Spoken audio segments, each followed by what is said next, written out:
Hello दोस्तों, welcome to the ID exam. तो आइए दोस्तों, आज हम नंबर सिस्टम क्लास नंबर 2 पढ़ने वाले हैं। और इस दूसरी क्लास में जो हम पढ़ने वाले हैं वो पढ़ने वाले क्या है कि नंबर सिस्टम में क्लासिफिकेशन, संख्याओं का वर्गीकरण पढ़ेंगे। मतलब संख्याओं को किस प्रकार से डिवाइड किया गया है, संख्याओं के कितने भाग होते हैं, परमेय संख्या क्या होती है, अपरमेय संख्या क्या होती है, भाज्य क्या होते हैं और अभाज्य क्या होते हैं, ये आज हम इस क्लास में पढ़ने वाले हैं। तो आइए स्टार्ट करते हैं, क्लास को थोड़ा आगे बढ़ाते हैं और सबसे पहले देखते हैं संख्याओं का वर्गीकरण, क्लासिफिकेशन। क्लियर है? अब जैसे संख्याओं का क्लासिफिकेशन जब होना है तो वर्गीकरण होना है। जब संख्याओं का वर्गीकरण किया गया तो हमें बहुत सारी संख्याएं मिली। अब जो बहुत सारी संख्याएं जब हमें मिली तो इनको एक नाम दिया गया कॉम्प्लेक्स नंबर। जो टोटल संख्याएं थी सबको क्या कह दिया गया, कॉम्प्लेक्स है, मतलब बहुत ही जटिल सम्मिश्र संख्याएं। सम्मिश्र मतलब मिक्स है नंबर इसमें सारे। अब इन्हीं संख्याओं को वर्गीकृत करना था। तो जो सम्मिश्र संख्याएं थी इनको दो पार्ट्स में बांटा गया। पहला पार्ट आपका क्या रहेगा, वास्तविक संख्या। पहला पार्ट आपका क्या होगा, वास्तविक संख्या। और दूसरा पार्ट आपका क्या होगा, काल्पनिक संख्या, मतलब इमेजिनरी नंबर। तो अब जैसे ये वास्तविक, अब जैसे कॉम्प्लेक्स नंबर जो होते हैं, जो भी जितनी भी संख्याएं थी, इन सभी संख्याओं से मिल क्या थी, कौन सम्मिश्र संख्याएं थी। और इन सम्मिश्र संख्याओं को दो भागों में डिवाइड किया गया। एक कौन सा, रियल नंबर जिन्हें हम लोग कहते हैं वास्तविक संख्या, और ये इमेजिनरी नंबर जिन्हें कहा जाता है काल्पनिक संख्या। अब बात आती है कि जो रियल नंबर्स होते हैं, ये जो वास्तविक संख्याएं होती है, ये क्या होती है, वास्तविक संख्याएं किन्हें कहते हैं, इनकी डेफिनेशन क्या है बताइए। ठीक है, अब जैसे जो रियल नंबर्स होते हैं, रियल नंबर का मतलब ये होता है कि ऐसी संख्याएं, अगर आप जैसे बिल्कुल अपनी भाषा में समझे तो ऐसी संख्याएं जिनका उपयोग हम अपने दैनिक जीवन में करते हैं, वो सारी संख्याएं कैसी हैं, रियल नंबर है। वास्तविक, नाम से ही पता चलता है वास्तव में जिन संख्याओं का प्रयोग किया जाता है तो वो संख्याएं कैसी होती हैं, वास्तविक संख्या होती है। या अगर डेफिनेशन की बात करो तो वास्तविक संख्याएं जो होती हैं वो क्या होती हैं, ऐसी संख्याएं जिन्हें किसी एक ग्राफ पर लिखा जा सके, लाइन ग्राफ या रेखा ग्राफ पर लिखा जा सके। मतलब क्या हुआ, ऐसी संख्याएं, ऐसी संख्याएं, ऐसी संख्याएं जिन्हें किसी रेखा ग्राफ पर लिखा जा सके, रेखा ग्राफ पर लिखा जा सके, ये संख्याएं कैसी कहलाएंगी, आपकी वास्तविक संख्याएं कहलाएंगी। मतलब ऐसी संख्याएं जिन्हें किसी अगर रेखा ग्राफ पर लिखा जा सके तो वो संख्या कैसी होती, वास्तविक संख्या। फॉर एग्जाम्पल आप देखते हैं, जैसे संख्याएं कौन कौन सी हो सकती हैं संख्याएं, जैसे आपने ग्राफ देखा होगा, ग्राफ या स्केल पर जब आप लिखते हैं तो पॉजिटिव नंबर भी होते हैं, नेगेटिव भी होते हैं कि नहीं होते हैं। देखो जैसे मान लो ये ग्राफ है, ये 0 है हमारा, थोड़ी दूरी पर यहाँ 1 होगा, आगे 2 होगा, आगे 3 भी होगा, और आगे क्या होगा, 4 होगा। अगर आप 0 के साइड आएंगे तो आपको नंबर मिलेगा -1, -2 एंड -3, ऐसे नंबर आपको मिलेंगे। तो ये सारे नंबर्स क्या है आपके, ये जो जितने भी नंबर्स आप देख रहे हैं ये सारे नंबर क्या है, वास्तविक संख्याएं हैं। क्या है, वास्तविक संख्याएं हैं। अब जब ये सारे नंबर्स आपके वास्तविक संख्याएं हैं तो आपने एक लाइन और देखी होगी कि जैसे अब 0 से लेकर 1 तक जा रहे थे, तो यहां से जब आप आगे बढ़ोगे तो 0.1, 0.2, 0.3, 0.4, 0.5 करके ऐसे नंबर मिलेंगे आपको। मतलब इसी में 0.5, 0.4 भी होगा, कहीं 0.5 भी होगा। आगे जाएंगे तो इसमें देखेंगे 1.5 भी होगा, और आगे जाएंगे तो 1.6 भी होगा। इन सभी नंबर्स को भी तो हम किस पर लिख सकते हैं, रेखा ग्राफ पर लिख सकते हैं। इसी प्रकार जैसे नेगेटिव में आएंगे, जैसे यहाँ पर देखेंगे तो यहाँ -1.5 होगा, यहाँ -2.5 होगा। मतलब ये कहना चाह रहा हूं कि जो नंबर, ऐसा नहीं कि जो दशमलव संख्या उनको नहीं लिखा जा सकता है, जो दशमलव वाले नंबर्स हैं उनको भी हम किसी रेखा ग्राफ पर दर्शा सकते हैं। कंफर्म है? तो मतलब रियल नंबर्स जो वास्तविक संख्याएं क्या होती हैं, ऐसी संख्याएं जिन्हें किसी हम ग्राफ पर लिख सके वो संख्या कैसी होती है, वास्तविक संख्या होती है। क्लियर है। और एक आपने और परिभाषा पढ़ी होगी, जो रियल नंबर होते हैं, जैसे जो रियल नंबर्स जो होते हैं, वास्तविक संख्याएं जो होती हैं, ये भी आपने पढ़ रखा होगा, आगे हम आपको बताने वाले हैं। फिर इससे रियल नंबर आपने पढ़ा होगा परिमेय प्लस अपरिमेय। क्या पढ़ा होगा, परिमेय प्लस अपरिमेय, अपरिमेय।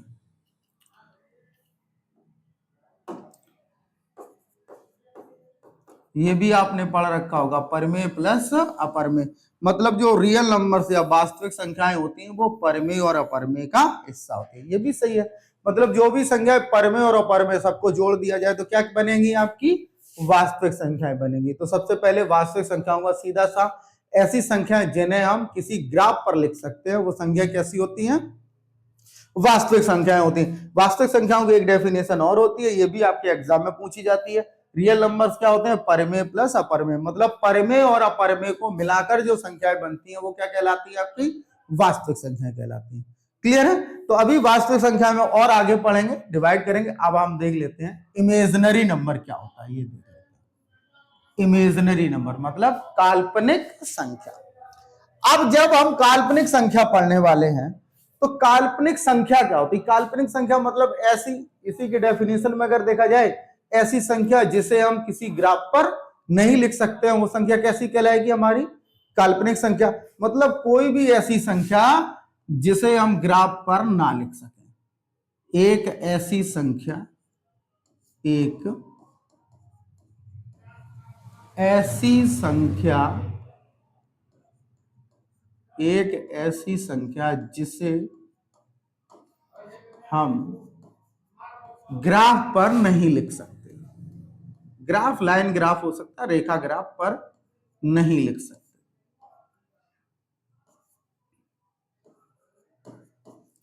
क्लियर है।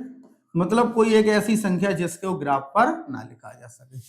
इसकी एक और डेफिनेशन होती है जो इंपॉर्टेंट भी है और आपके एग्जाम वगैरह में पूछी भी सकती है। जैसे एक डेफिनेशन क्या है, जैसे कोई अगर ऋणात्मक संख्या है, कैसी संख्या है, नेगेटिव संख्या है, और उसका वर्गमूल ले लिया जाए। मतलब ऋणात्मक संख्याओं का वर्गमूल, क्या ऋणात्मक, इस लाइन को याद रखेंगे भाई, ऋणात्मक संख्याओं का वर्गमूल, ऋणात्मक संख्याओं का वर्गमूल।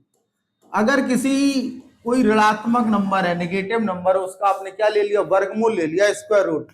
तो जब ऋणात्मक संख्याओं का वर्गमूल ले लेते हैं तो ऐसी संख्या क्या होती है, काल्पनिक संख्या कहलाती है। क्या कहलाती है, काल्पनिक संख्या। मतलब ऋणात्मक संख्याओं का वर्गमूल इमेजिनरी नंबर होता है। कैसा नंबर होता है, इमेजिनरी नंबर होता है। कैसी संख्या कहलाएगी वह, इमेजिनरी या काल्पनिक संख्या।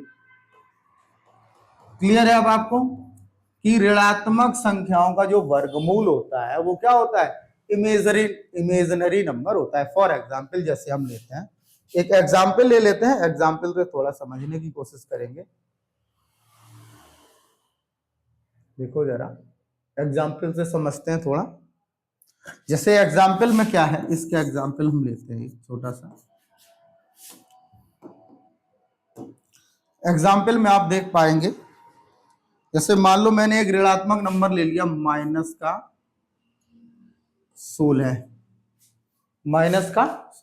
और इसका हमने ले लिया वर्गमूल। क्या ले लिया, वर्गमूल। जब -16 का वर्गमूल लेंगे तो इस पर लगा दिया हमने अंडर रूट। तो आप बताओ जब आप इसे लिखोगे तो हम इसको लिख सकते हैं 16 गुणे -1, 16 एकम 16 माइनस था तो -1। अब आप देख रहे हो इसी को थोड़ा और अगर सॉल्व हम करें तो ये हो जाएगा √16, अलग अलग कर लिया, इंटू √1 माइनस का। बताओ लिख सकते हैं।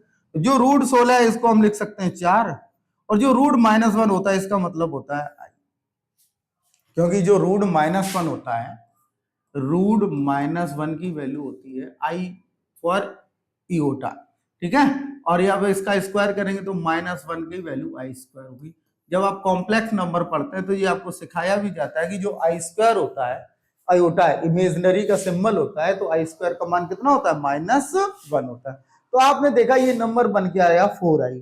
अब जैसे इसी प्रकार के जो भी नंबर होते हैं ये नंबर इमेजिनरी नंबर कहलाते हैं, जैसे 4i, 3i, 7i, 8i, 9i, मतलब i फॉर इमेजिनरी होता है। तो इस प्रकार के नंबर क्या होते हैं, इमेजिनरी नंबर होते हैं। और भी आप एग्जाम्पल में लिख सकते हैं, जैसे 3i, 9i, 7i, 8i, इस प्रकार के नंबर क्या कहलाते हैं, आपके इमेजिनरी नंबर कहलाते हैं। क्लियर है दोस्तों। तो क्या होता है, हमने सबसे पहले क्या देख रहे हैं, जो कॉम्प्लेक्स नंबर संख्याओं का क्या सीख रहे हैं हम लोग, वर्गीकरण। तो जब जो सम्मिश्र संख्या है, सम्मिश्र संख्या को हमने दो पार्ट में डिवाइड किया।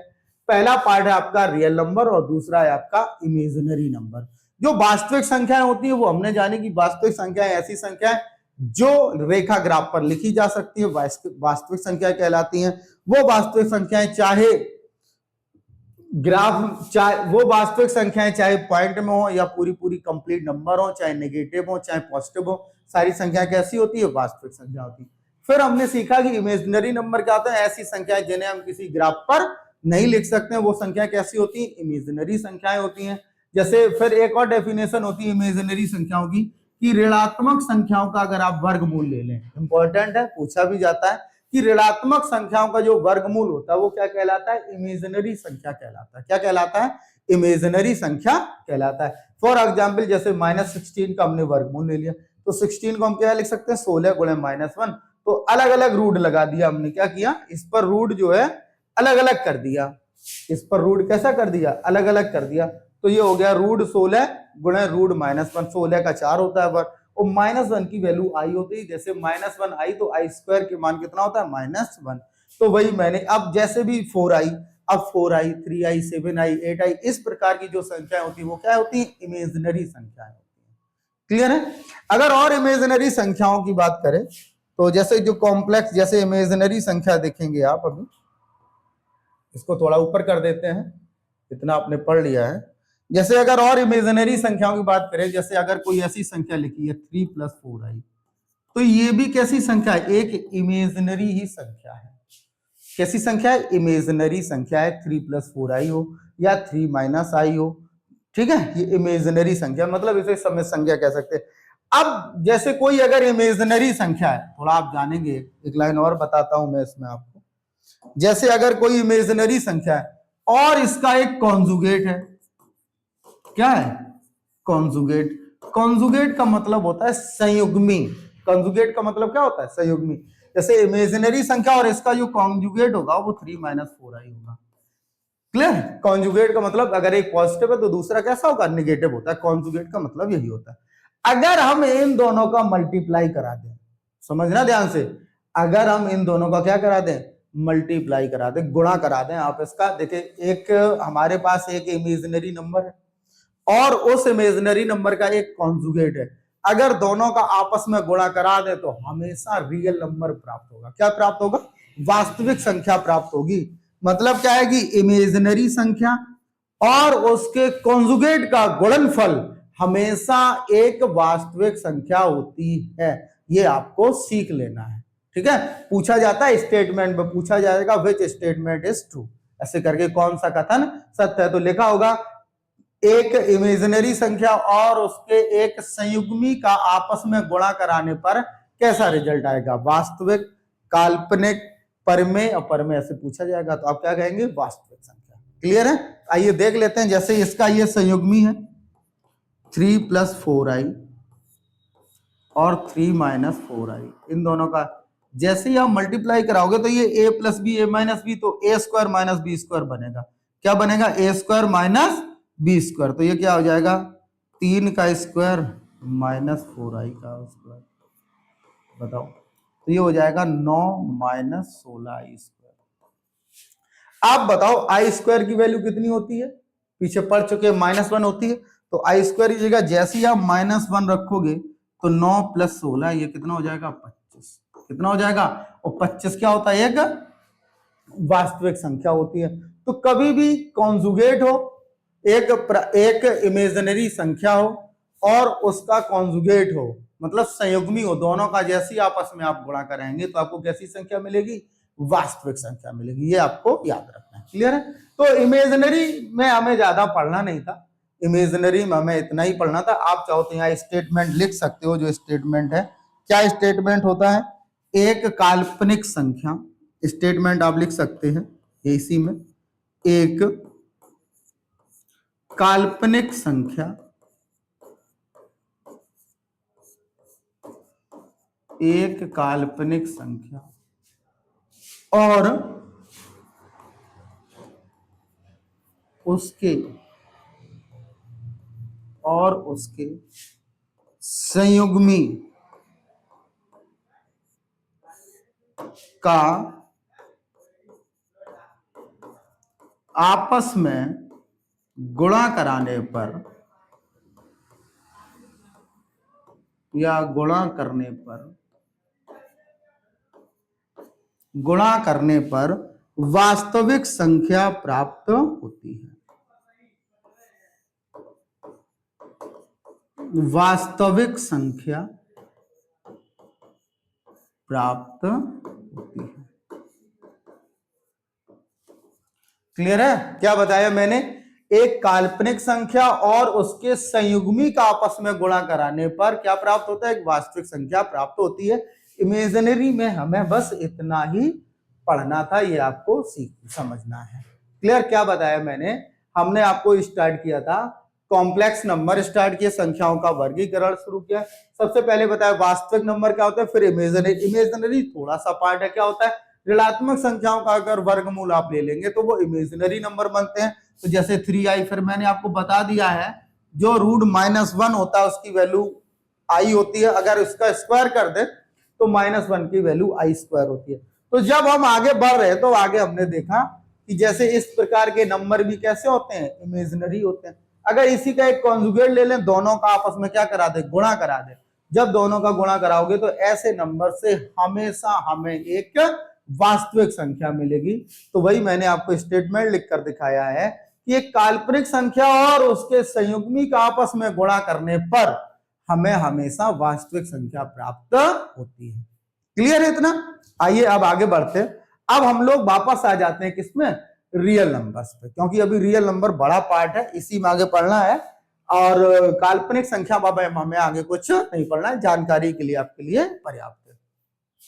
आगे देखते हैं, देखो जरा कि जब हम इसमें पढ़ रहे थे कि जो रियल नंबर्स होते हैं, अब रियल नंबर में क्या, तो एक ये लाइन आपसे लगातार ये पूछी जाती है, इसलिए मैंने आपको यहीं पर आपको ये सब लिखा दिए। ठीक है, ये पूछी जाती है तो आपने समझ लिया इसे।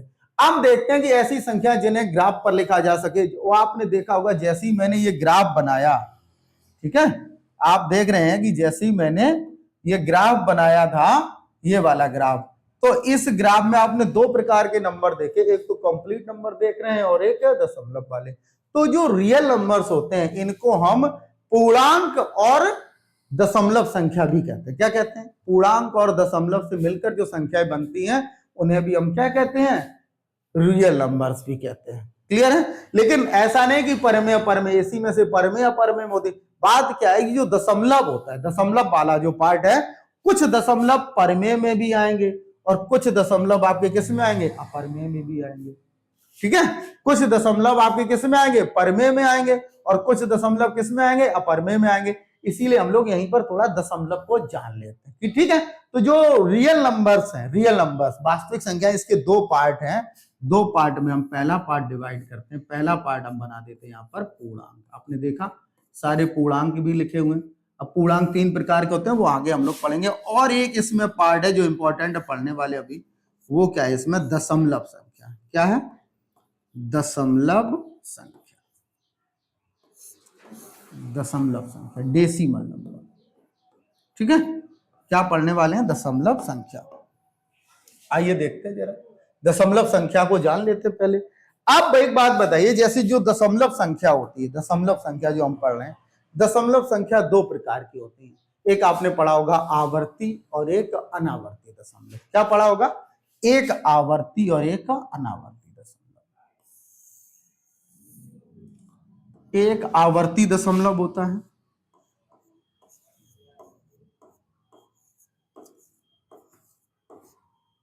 आवर्ती दशमलव,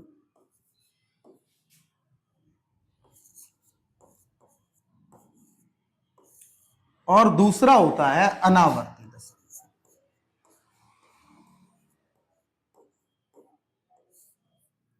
अनावर्ती दशमलव डेसिमल, ठीक है। एक आवर्ती दशमलव और एक अनावर्ती दशमलव। देखो आवर्ती दशमलव को ही हम शांत दशमलव भी कहते हैं। क्या कहते हैं? शांत दशमलव भी कहते हैं। इसका एक नाम और होता है, इसका नाम क्या होता है? शांत दशमलव भी यही कहलाता है। इसी का नाम क्या होता है? शांत दशमलव, ठीक है। इसी को हम लोग कहते हैं शांत दशमलव। इंग्लिश में से बोलते हैं टर्मिनेटिंग डेसिमल। क्या बोलते हैं? टर्मिनेटिंग। इंग्लिश में क्या बोला जाता है इसको? इंग्लिश भी लिख लो इसकी, टर्मिनेटिंग।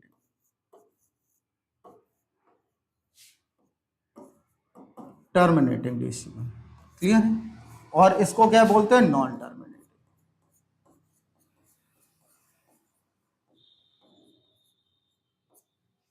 Non terminating. और इसको बोलते हैं अशांत दशमलव। ये नाम है इसके, कभी कभी लिखकर आता है तो आप को याद होना चाहिए बस, और कोई दिक्कत नहीं, ठीक है। तो आवर्ती दशमलव और अनावर्ती दशमलव ये इसके नाम होते हैं। अब आवर्ती दशमलव जैसे शांत दशमलव, टर्मिनेटिंग मतलब है एक ऐसा दशमलव जो एक या दो चार अंकों के बाद क्या हो जाएगा? रुक जाएगा, स्टॉप हो जाएगा, वो अनावर्ती दशमलव आवर्ती दशमलव होता है। अनावर्ती दशमलव कैसा होता है? जो स्टॉप नहीं होगा, कंटिन्यू आता रहेगा। कैसा होगा? कंटिन्यू आता रहेगा। अब आवर्ती दशमलव नॉन टर्मिनेटिंग होगा। अब इसमें लगातार नंबर आएंगे, एक रिपीटिंग होता है, एक नॉन रिपीटिंग होता है। इसी में एक रिपीट वाला भी होगा, एक नॉन रिपीटिंग वाला होगा, ठीक है।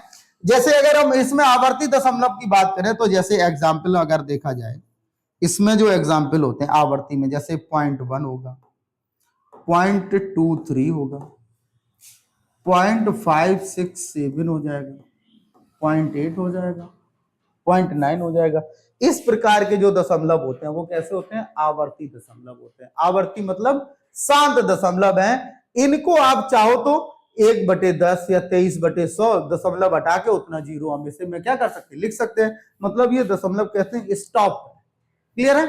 अनावर्ती दशमलव में क्या होता है? एक ऐसे दशमलव होते हैं जो कंटिन्यू आ ही रहे हैं, जैसे रुकने का नाम ही लेंगे, जैसे 5 6 3 2 1 8 डॉट डॉट अनंत तक जा रहे हैं। एक नंबर ऐसा भी हो सकता है इसमें, ये भी तो अनावर्ती है, लगातार कंटिन्यू जा रहा है। लेकिन इसको हम रोक सकते हैं, इसको क्या कह सकते हैं? ये रिपीट हो रहा है, तो ये अनावर्ती दशमलव में ही आता है। लेकिन इसको ये अशांत ये भी है, क्योंकि रुक तो नहीं रहा है, लेकिन हम इसमें पॉइंट पर बार लगा के रोक सकते हैं। तो ये अनावर्ती दशमलव को हमको दो भागों में बांट लेते हैं, एक रिपीटिंग डेसिमल, एक नॉन रिपीटिंग डेसिमल। क्या होता है? एक रिपीटिंग और एक नॉन रिपीटिंग। इसमें देखना ये रिपीट हो रहा है और ये रिपीट नहीं हो रहा है। क्लियर है। तो आगे देखते हैं, आगे बढ़ाते हैं थोड़ा, ठीक है। समझ में आ रहा होगा सभी को। आगे बढ़ते हैं। जैसे ही आप इसे आगे बढ़ाएंगे आप देखेंगे इस दशमलव को मैंने फिर से बांट दिया, क्योंकि दो पार्ट से तो इसको पार्ट तो बनाने ही पड़ेंगे इसके, ठीक है। तो इसमें जो पार्ट बने आपके, अब जो पार्ट बनेंगे वो क्या होंगे?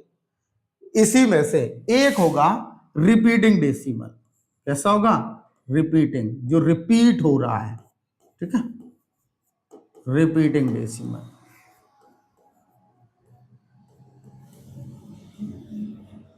क्लियर है। और एक डेसिमल क्या होगा? Non repeating. नॉन रिपीटिंग एक डेसिमल क्या होगा? नॉन रिपीटिंग डेसिमल होगा। अब जिस रिपीटिंग डेसिमल में क्या होगा? इसमें कोई एक ही अंक होगा, वो कई बार रिपीट होगा, एक ही अंक। जैसे हमने एग्जांपल में लिखा था 0.33, ये रिपीट होने लगा। क्लियर है। रिपीटिंग डेसिमल में कौन से होंगे? रिपीट होने। अब जब ये रिपीट हो रहा है तो इसको हम लिख सकते हैं, क्योंकि जो अंक रिपीट होता है उसको ऐसे लिखा जा सकता है। क्लियर है। और आगे आप देखो, जैसे मान लो 4 5 5, अब 5 रिपीट होने लगा तो ये भी रिपीटिंग ही हो गया, तो 0.45 पर बार। तो इनको तो हमने स्टॉप कर दिया स्टॉप कर दिया, तो ये किसी ना किसी, अब जैसे एक नॉन रिपीटिंग डेसिमल आएगा। क्या आएगा? नॉन रिपीटिंग का मतलब क्या होता है? कि ऐसा नंबर जिसके बाद नंबर रिपीट ही नहीं होते, ठीक है, वही नंबर लगातार नए नंबर मिलेंगे, कोई पैटर्न फॉलो नहीं होगा। समझ गए कि नहीं? ऐसे नंबर मिलेंगे, ठीक है।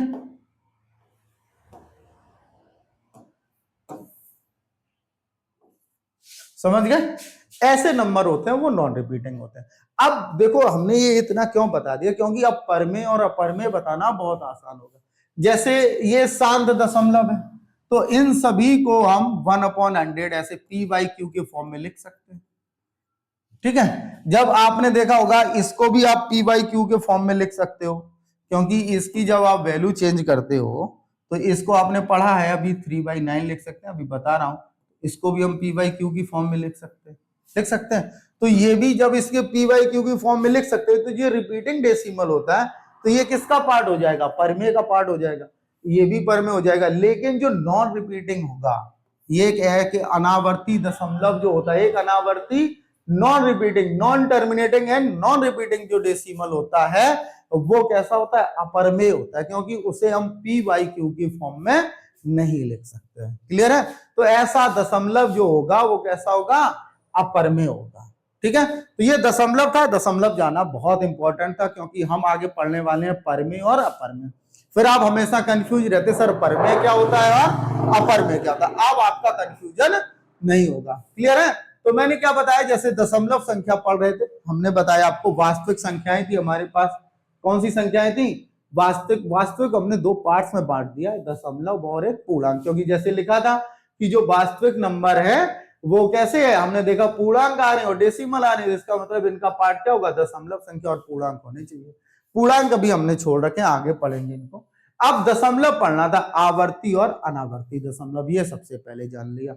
जो आवर्ती दशमलव होते हैं वो शांत होते हैं, मतलब 1 2 4 5 अंकों के बाद रुक जाएंगे, स्टॉप हो जाएंगे, वो आवर्ती। अनावर्ती क्या होते हैं? वो अनंत तक जाएंगे, स्टॉप नहीं होंगे। बस क्या है कि अनावर्ती दशमलव जो होते हैं अशांत, उसमें दो कंडीशन होती है, एक रिपीटिंग और एक नॉन रिपीटिंग। एक में क्या होगा, जो डिजिट होते हैं वो रिपीट होने लगते हैं, और एक ऐसा दशमलव होता है जिसमें डिजिट रिपीट नहीं होंगे लेकिन अनंत तक जा रहे हैं, पता नहीं कहां तक। तो वही मैंने अब इसको दो भागों में बांट दिया, एक रिपीटिंग और नॉन रिपीटिंग।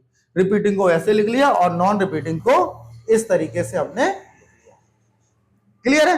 अब हमने ये इसलिए पढ़ा था क्योंकि अगर हम, जैसे ये नंबर था तो इसको हम, इधर देखो जरा, इसको हम क्या कर सकते थे? p/q बना सकते हैं, इसे भी हम p/q बना सकते हैं, लेकिन इसको अब कभी भी इसके अपॉन में कितना जीरो रखना है ये आप डिसाइड नहीं, अब डिसाइड नहीं कर पाओगे तो p/q का फॉर्म नहीं बनेगा, क्योंकि आगे हमें पढ़ना है परमेय और अपरमेय। क्या पढ़ना है? परमेय और अपरमेय। तो अब आप समझ गए कि नहीं कि जो नॉन रिपीटिंग और नॉन टर्मिनेटिंग डेसिमल होगा, समझ गए? अनावर्ती और नॉन रिपीटिंग, मतलब ऐसा दशमलव जो दोहराव जिसमें नहीं हो रहा है, तो वो दशमलव हमेशा कैसा होगा? p/q की फॉर्म में उसे हम नहीं लिख सकते और ऐसा अपरमेय होगा। क्लियर है? तो आइए अब हम आगे बढ़ते हैं, आपने ये दशमलव सीख लिया है, तो अब हम इसी जो वास्तविक संख्याएं हैं इनको हम परमेय और अपरमेय के पार्ट्स में बांटते हैं। ठीक है, तो जो वास्तविक संख्याएं होती हैं, जो जिसे हम लोग रियल नंबर्स कहते हैं, क्या कहते हैं? रियल नंबर, वास्तविक संख्या, रियल नंबर। ठीक है, इनको कितने भागों में बांटते हैं? दो भागों में बांटा गया है, परमेय और अपरमेय। ठीक है, कितने भागों में बांटा गया है? परमेय और अपरमेय। परमेय संख्या, कौन सी संख्या? परमेय संख्या।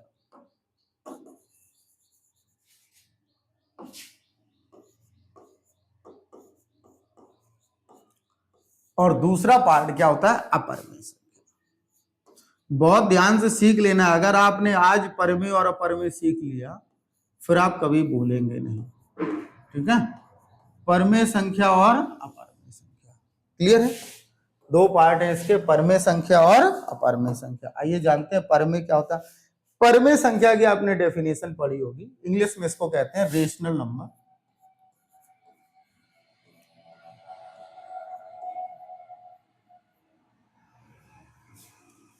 रेशनल नंबर,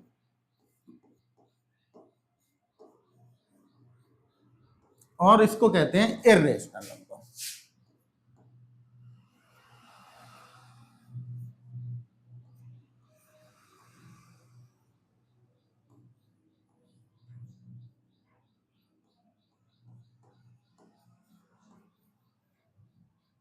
ठीक है, परमेय संख्या को कहते हैं रेशनल नंबर और irrational number.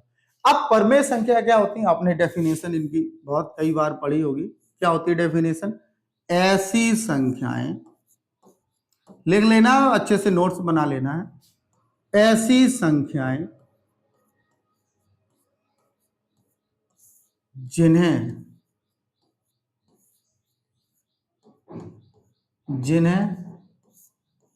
P by Q के रूप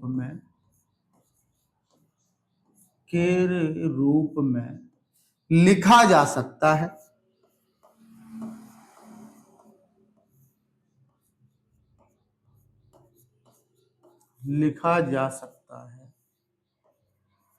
परमेय संख्याएं कहलाती हैं। कैसी संख्याएं कहलाती हैं? परिमेय संख्याएं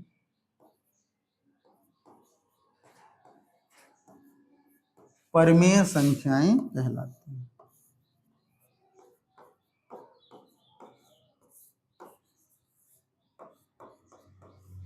क्लियर है?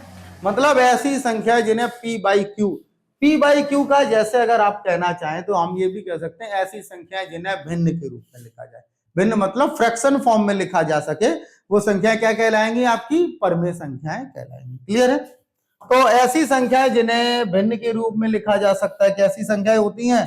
परमेय संख्याएं होती हैं। जैसे, और एक कंडीशन और होती है Q नॉट इक्वल टू 0। ये बहुत इंपॉर्टेंट है, Q नॉट इक्वल टू 0। जब भी संख्याएं आपकी भिन्न के फॉर्म में हो, इस कंडीशन में Q नॉट इक्वल टू क्या होना चाहिए? 0। मतलब अगर डिनोमिनेटर 0 होगा तो वह संख्या परमेय नहीं होगी। डिनोमिनेटर 0 नहीं होना चाहिए, भले ही नेगेटिव क्यों ना, 1 2 3 4 5 नेगेटिव हो चलेगा, लेकिन डिनोमिनेटर शून्य नहीं होना चाहिए। फॉर एग्जाम्पल की अगर मैं बात करूं, जैसे एग्जाम्पल की बात करूं 3/4, 7/11, 2/8, 1/9, ये सारे नंबर्स कहते हैं आपके परिमेय हैं। कैसे हैं? परमेय में। आगे अगर बात करूं जैसे 0, 1, 2, -1, -7, देखो इनके अपॉन में कुछ बटे में कुछ नहीं, लेकिन इसके बटे में 1 हम लिख सकते हैं। बताओ, लिख सकते हैं? अगर हम लिख सकते हैं तो यही सारे नंबर कहते हैं परमेय है। मतलब तो 0 की बात करा जाए तो 0 कैसा है? परमेय संख्या है। शून्य के बारे में अगर बात करूं तो शून्य भी कैसा हो गया? परमेय हो गया, क्योंकि ये डेफिनेशन फॉलो करता है। तो शून्य भी एक कैसी संख्या होती है? परमेय संख्या होती है। कोई आपसे ये पूछ ले स्पेशल कि बताइए शून्य परमेय है या अपरमेय, तो आप क्या कहेंगे? सर शून्य जो है एक परमेय संख्या है। क्लियर है? तो आप जैसे और भी नंबर है, जैसे एक नंबर आपने बहुत पढ़ा होगा 22/7, पढ़ा है कि नहीं पढ़ा है?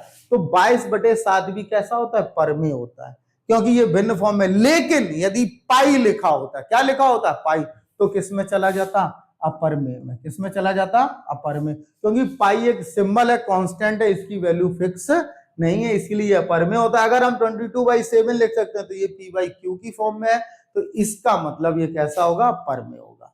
क्लियर है? और भी जैसे इसमें मान लो कोई डेसिमल नंबर लिखा होता 0.3, तो अब बताओ 0.3 को आप ऐसे लिख सकते थे 3/10, ये भी तो P बाई Q फॉर्म बना। मतलब जितने भी डेसिमल नंबर है वो सारे आ जाएंगे, लेकिन कौन डेसिमल छूट जाएगा? नॉन रिपीटिंग और नॉन टर्मिनेटिंग वाला, जो लास्ट में पढ़ा था ये वाला। अब अगर आप देखना चाहें तो ये वाला जो डेसिमल होता है ये परमेय नहीं होता, ये कैसा होता है? अपरमेय होता है। और सारे डेसिमल कैसे होते हैं?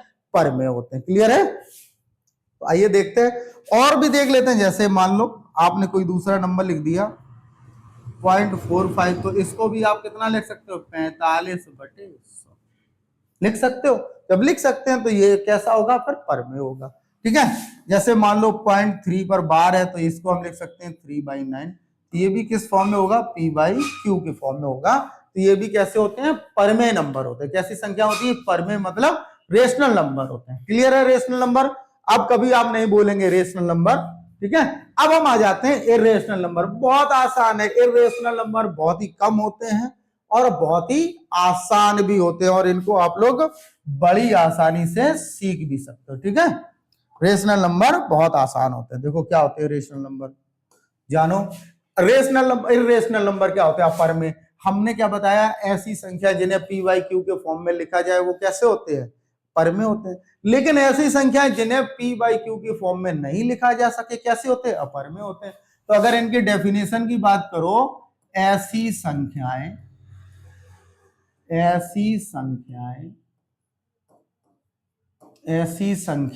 जिन्हें p बाई क्यू के रूप में नहीं लिखा जा सके, ऐसी संख्याएं जिन्हें p बाई क्यू के रूप में नहीं लिखा जा सके, p बाई क्यू के रूप में नहीं लिखा जा सके। क्लियर है? तो ऐसी संख्याएं कैसी होंगी, अपरमेय। अब जैसे एक आपने और पढ़ा होगा कि एक डेफिनेशन और होती है, ऐसी संख्याएं जिनका पूर्ण रूप से वर्गमूल ना लिया जा सके, रूट वाली संख्या, वो भी तो अपरमेय होती हैं। तो अपरमेय अगर देखा जाए तो दो ही तीन प्रकार की संख्याएं होती है, जैसे एक पाई हो गया, एक दशमलव हो गया, एक रूट वाली संख्याएं हो गई। ठीक है, तो डेफिनेशन हम लिख देते हैं, अपरमेय कौन सी संख्याएं होती हैं, ऐसी संख्याएं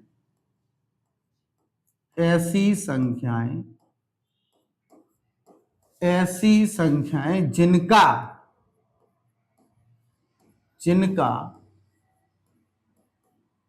पूर्ण रूप से वर्गमूल ना लिया जा सके, वर्गमूल ना लिया जा सके।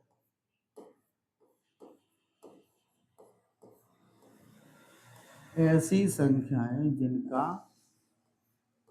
पूर्ण रूप से वर्गमूल ना लिया जा सके अपरमेय संख्याएं कहलाती हैं। क्लियर है? तो ऐसी संख्याएं जिनका पूर्ण रूप से वर्गमूल नहीं आएगा वो भी संख्या कैसी होंगी, अपरमेय संख्याएं होंगी। जैसे एग्जाम्पल की बात करते हैं, अगर हम एग्जाम्पल में देखें पूर्ण रूप से वर्गमूल ना आए, जैसे रूट 15, बताओ रूट 8, रूट में ही रह जाएगी संख्या, रूट 7, रूट 18, रूट 20। बताओ अगर मान लो यही मैंने लिख दिया रूट 9, तो इसका मतलब तो 3 होता है। तो ये बताओ परमेय अपरमेय होगी? नहीं, ये तो परमेय में चली जाएगी। किसमें चली जाएगी, परमेय में। तो ऐसी संख्या को हम परमेय बोलेंगे। लेकिन ऐसी संख्या जिनका पूर्ण रूप से वर्गमूल ना लिया जा सके, तो वो संख्या कैसी होंगी, हमेशा अपरमेय होगी। तो ये संख्या होगी। एक हमने आपको संख्या बताई है दशमलव वाली, कैसा, नॉन टर्मिनेटिंग और नॉन रिपीटिंग डेसिमल भी कैसा होता है, अपरमेय होता है। जैसे 0.7328531 ऐसे ही आता रहेगा।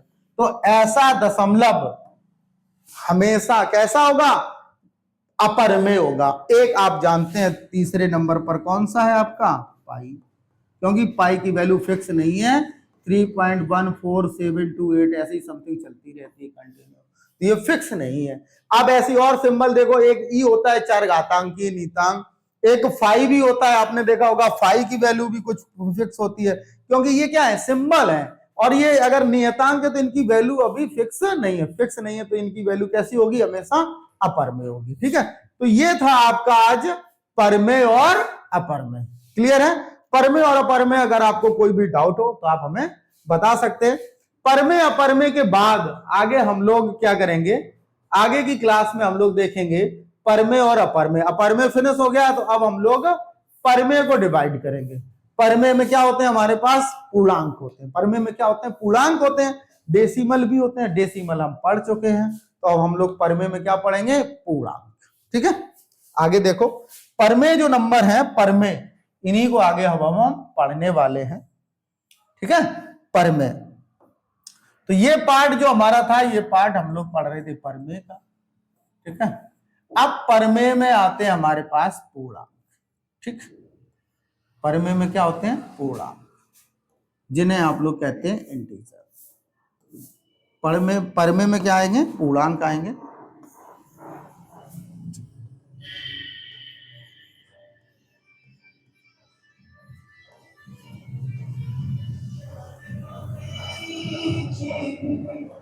परमेय में क्या होते हैं, पूर्णांक। और जो पूर्णांक जो होते हैं उन्हें 3 भागों में बांटा गया है। पूर्णांक को कितने भागों में बांटा गया है? 3 भागों में बांटा गया है। किसे? पूर्णांक को। एक धनात्मक पूर्णांक, ऋणात्मक पूर्णांक और एक उदासीन पूर्णांक जिसे हम लोग कहते हैं शून्य। ठीक है, तो एक तो धनात्मक पूर्णांक होते हैं। क्या होते हैं? धनात्मक पूर्णांक।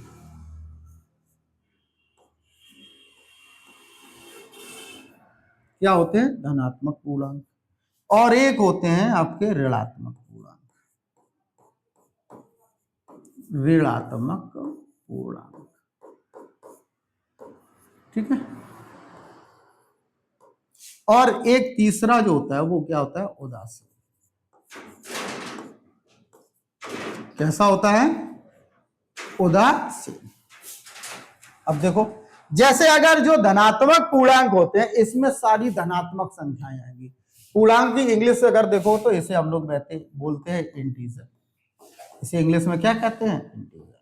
ठीक है, तो क्या होता है? जो धनात्मक पूर्णांक होते हैं ये 1 से स्टार्ट होगी, 1 2 3 4 डॉट डॉट कहां तक? अनंत तक। ठीक है, इनफाइनाइट तक जाएंगे। ठीक है, ऐसी ऋणात्मक -1 -2 -3 -4 डॉट डॉट कहां तक जाएंगे? माइनस के अनंत तक।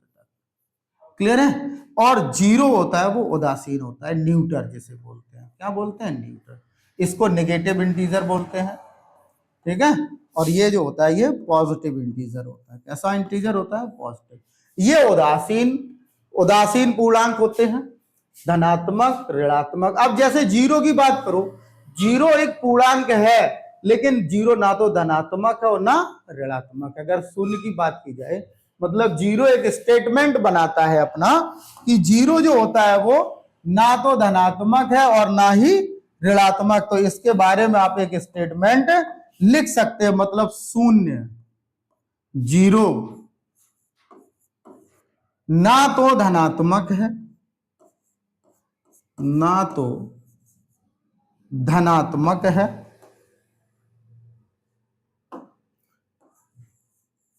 ना तो धनात्मक है और ना ही ऋणात्मक है, और ना ही ऋणात्मक है। जीरो ना तो धनात्मक है ना ही ऋणात्मक है। ठीक है, लेकिन एक पूर्णांक है, ये कंफर्म है, लेकिन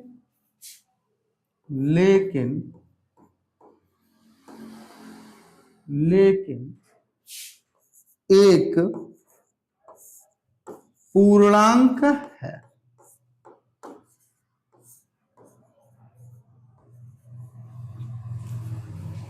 लेकिन एक पूर्णांक है। क्लियर है दोस्तों? अब ये था हमारा पूर्णांक। तो पूर्णांक कितने प्रकार के होते हैं? 3 प्रकार के पूर्णांक होते हैं। और पूर्णांक हिस्सा किसके होते हैं? परमेय के ही हिस्सा होते हैं। ठीक है, तो पूर्णांक में क्या होते हैं? एक धनात्मक पूर्णांक होता है, उदासीन पूर्णांक होता है और ऋणात्मक पूर्णांक होता है। ऋणात्मक पूर्णांक में सारी ऋणात्मक संख्याएं आती हैं, धनात्मक पूर्णांक में सारी धनात्मक संख्याएं आती हैं, और जीरो क्या होता है? एक उदासीन। और जीरो के बारे में एक लाइन भी बोली जाती है कि जीरो जो है एक पूर्णांक है, लेकिन जीरो ना तो धनात्मक है और ना ही ऋणात्मक है। ये जीरो का स्टेटमेंट है। क्लियर है दोस्तों? तो आज की क्लास में हम लोगों ने पूर्णांक तक सवाल किए, संख्याओं का सीखा, संख्याओं का वर्गीकरण। सबसे पहले क्या पढ़ा देखते हैं, स्टार्टिंग से एक बार रिवीजन कर लेते हैं, सब देख लेते हैं क्या पढ़ा हम लोगों ने। सबसे पहले देखा संख्याओं का वर्गीकरण। क्या देखा? संख्याओं का वर्गीकरण। संख्याओं का वर्गीकरण जब हम पढ़ने लगे तो हमने देखा कि वास्तविक संख्याएं क्या होती हैं और इमेजिनरी, जैसे बहुत सारी संख्याएं थी। अब संख्याओं का क्लासिफिकेशन करना था तो सभी संख्याओं को एक सम्मिश्र संख्या का रूप दे दिया गया। उन सम्मिश्र संख्याओं को फिर 2 भागों में बांटा गया, वास्तविक संख्या और काल्पनिक संख्या। ये वास्तविक संख्या और ये काल्पनिक संख्या। फिर जब वास्तविक संख्या की बारी आई तो हमने आपको बताया ऐसी संख्याएं जिन्हें किसी ग्राफ पर लिख सकते हैं, वो संख्याएं कैसी होती? वास्तविक संख्याएं होती हैं। और इमेजिनरी नंबर का बात आया, काल्पनिक का बात आया, तो मैंने आपको बताया ऐसी संख्याएं जिन्हें किसी ग्राफ पर ना लिखा जा सके वो अवास्तविक संख्याएं या काल्पनिक संख्या होती है। फिर आगे हमने देखा कि जो वास्तविक संख्याएं थी उनमें से हमने दो संख्याएं देखी, दशमलव और पूर्णांक। क्या देखे? दशमलव और पूर्णांक। तो दशमलव हमने पढ़ ली क्योंकि दशमलव इंपॉर्टेंट थे। दशमलव में देखा कि दशमलव में आवर्ती दशमलव और अनावर्ती दशमलव होता है। आवर्ती दशमलव जो स्टॉप मतलब शांत टर्मिनेटिंग डेसिमल बोला जाता है, ठीक है। और अनावर्ती दशमलव जो कैसा होता है? अशांत होता है। कैसा होता है? अशांत होता है। क्लियर है? तो जब हमने देखा कि अशांत दशमलव जो होते हैं इनको दो भागों में बांटा जाता है, एक रिपीटिंग और एक और नॉन रिपीटिंग डेसिमल भी होता है। मतलब कुछ डेसिमल ऐसे होते हैं जो रिपीट भी होते हैं और नॉन रिपीट नहीं भी होते हैं। तो ये नॉन रिपीटिंग था और ये रिपीटिंग था। फिर आगे हमने इन्हीं वास्तविक संख्याओं को दो भागों में बांटा, परमेय और अपरमेय। तो हमने जाना परमेय संख्या क्या होती है और अपरमेय संख्या क्या होती है। अब फिर आगे जब बढ़े तो परमेय संख्याओं को हमने फिर डिवाइड कर दिया कि परमेय संख्याएं में होते हैं पूर्णांक। क्या होते हैं? पूर्णांक। और पूर्णांक कितने प्रकार के होते हैं? तीन प्रकार के पूर्णांक होते हैं, धनात्मक, ऋणात्मक और उदासीन। धनात्मक में सभी धनात्मक संख्याएं आएंगी, ऋणात्मक में सारी ऋणात्मक संख्याएं आएंगी, और उदासीन पूर्णांक कौन सा होता है? जीरो जो होता है वो क्या होता है? उदासीन पूर्णांक होता है। क्लियर है? अब जीरो के बारे में एक कथन आपसे कहा गया है कि जीरो ना तो धनात्मक होता है और ना ही ऋणात्मक होता है, लेकिन यह एक पूर्णांक है। क्लियर है? तो आज की क्लास में हमने इतना ही पढ़ा। अगली जब क्लास आपकी आएगी, कल की क्लास में हम इसी पूर्णांक के आगे आपको पढ़ाएंगे प्राकृतिक संख्याएं, पूर्ण संख्याएं, भाज्य, अभाज्य और सहभाज्य, इन सभी संख्याओं पर चर्चा करेंगे। अगर दोस्तों आपको हमारी क्लास समझ आ रही है तो हमारे चैनल द आईडी एग्जाम को आप फॉलो कर लीजिए। मिलते हैं अगली क्लास में, तब तक के लिए जय हिंद दोस्तों।